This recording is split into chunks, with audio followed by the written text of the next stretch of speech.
Hello students, आज हम accounts में financial statement of a company chapter में बैलेंस शीट का फॉर्मेट देखेंगे इन केस ऑफ कंपनी।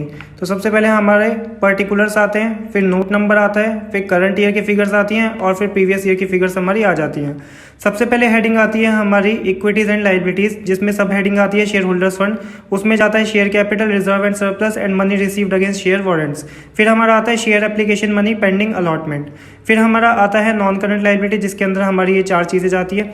उसके बाद हमारा करंट लाइबिलिटी आता है। करंट लाइबिलिटी में अगेन हमारी ये चार चीज़ें चली जाती है। इसके बाद हमारा टोटल आ जाता है, total of equities and liabilities.